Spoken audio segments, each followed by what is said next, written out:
বুটের ডালটা সিদ্ধ করে নিয়েছি। এখন এটাকে খুব ভালোভাবে মিহি করে পাটায় বেটে নিচ্ছি। ব্লেন্ডারে এটা করা যায় না, আমার কাছে তো হয় না। আমি এটা পাটায় বেটে নিচ্ছি। এটা দিয়ে আমি বুটের হালুয়া করব।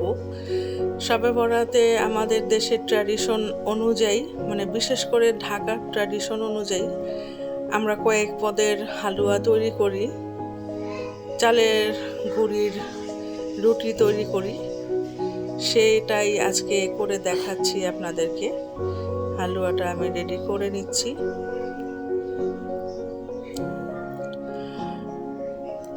এখন এটাকে ভালোভাবে ভেজে ভেজে হালুয়াটা আমি করে ফেলবো। আসসালামু আলাইকুম, কেমন আছেন সবাই? আশা করছি ভালো আছেন, সুস্থ আছেন। আল্লাহর রহমতে আমিও ভালো আছি, এখন সুস্থ আছি। অনাকাঙ্ক্ষিত শব্দের জন্য আপনাদের কাছে আমি ক্ষমা চেয়ে নিচ্ছি। আপনাদের সাথে কথা বলতে বলতে আমি হালুয়াটা রেডি করে নেব। শবে বরাতের উপলক্ষে আমার এই ভিডিওটা আমি আজকে করছি, এর জন্য কয়েক পদের হালুয়া আপনাদের দেখাচ্ছি। আপনারা আবার বিরক্ত হয়েন না। সামান্য একটু তেল আবারও আমি এখানে দিয়ে দিচ্ছি। আমার কাছে মনে হচ্ছে যে এখানে শুকনো বেশি হয়ে গেছে, তেলটা আর একটু লাগবে, তাই একটু দিয়ে নিলাম। ভালোভাবে ভেজে আমি হালুয়াটা রেডি করব। এটা বানানো আসলে খুবই কষ্টকর ব্যাপার, আমার কাছে একদমই ভালো লাগে না এটা রেডি করতে, কিন্তু আমার বাসার সদস্যরা এটা খেতে খুবই পছন্দ করে। হয়ে গেছে আমার হালুয়া। এখানে আমি কয়েকটা কিশমিশ দিয়ে নিচ্ছি, যদিও আমার বাচ্চারা কিশমিশ খেতে পছন্দ করে না, তারপরও কয়েকটা দিয়ে নিলাম। কিছুক্ষণ পরে এটাকে আমি নামিয়ে নেব।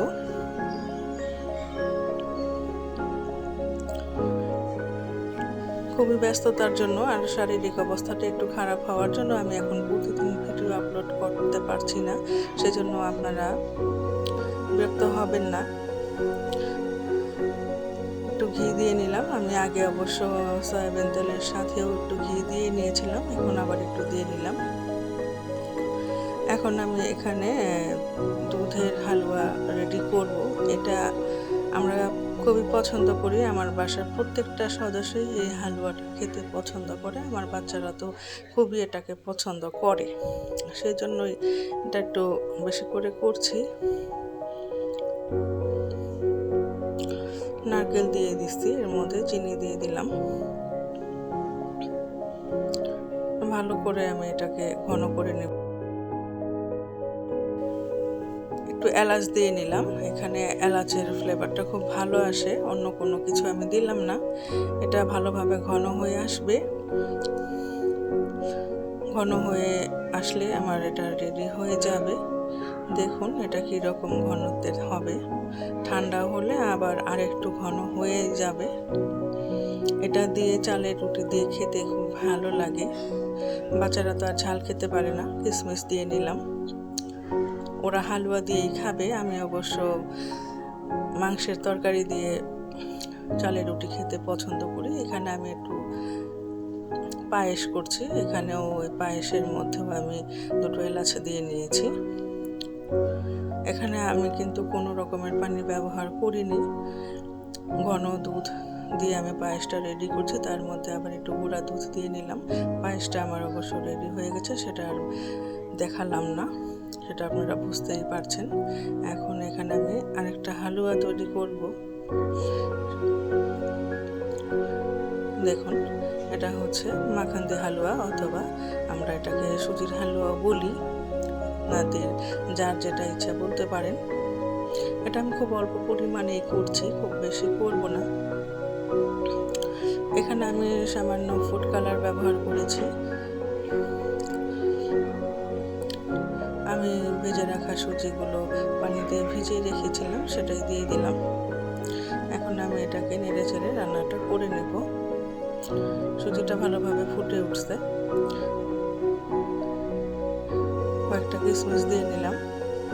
এখানে আমি তেলের সাথে প্রথমে ঘি দিয়ে নিয়েছি, সেজন্য আর বাড়তি করে কোনো ঘির প্রয়োজন নেই।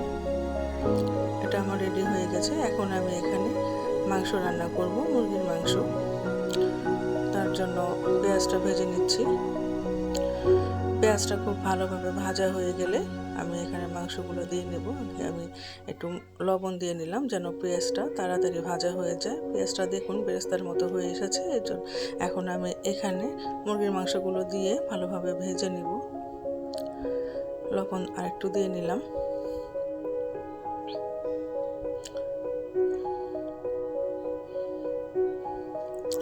আদা দিয়ে নিয়েছি। এখন ভালোভাবে আরেকটু ভাজবো। তারপর আস্তে আস্তে সব মশলাগুলো আমি এখানে দিয়ে নেব। এটা আমার বাসায় তৈরি করা স্পেশাল মশলা। এ দিয়ে আমি আজকে এই তরকারিগুলো রান্না করে ফেলবো। মরিচের গুঁড়া, হলুদের গুঁড়া দিয়ে নিলাম। ভালোভাবে কষানো হয়ে গিয়েছে। এখানে আমি কাঁচামরিচ দিয়ে নিলাম। এরপর আমি ভেজে রাখা আলুগুলো এখানে দিয়ে নিয়েছি। রান্নাটা আমার প্রায় হয়ে এসেছে। এটাকে আমি একটু পরে নামিয়ে নেব। আমি একটা আলু চেক করে নিচ্ছি যেটা সেদ্ধ হয়েছে কিনা। রান্নাটা আমার হয়ে গেছে। সামান্য আর একটু গরম পানি দিয়ে নিলাম। মনে হচ্ছে যে আর একটু ঝোল ঝোল রাখতে হবে। আমার বাচ্চারা আবার ঝোল খুব পছন্দ করে, ওদের জন্য আমি আর একটু ঝোল দিয়ে নিলাম। এখন এটাকে আমি নামিয়ে নেব। এদিকে আমার গরুর মাংসটা কষানো হয়ে গিয়েছে। এটা আমি বুটের ডাল দিয়ে রান্না করব। ভিজিয়ে রাখা বুটের ডালগুলো আমি দিয়ে দিলাম। আমি গত রাতে ভিজিয়ে রেখেছিলাম। এখন ডাল মাংস ভালোভাবে মিশিয়ে নিলাম। কষানো হয়ে গিয়েছে, ডালটা সেদ্ধ হয়ে গেছে। আমি কাঁচামরিচ কয়েকটা দিয়ে নিলাম।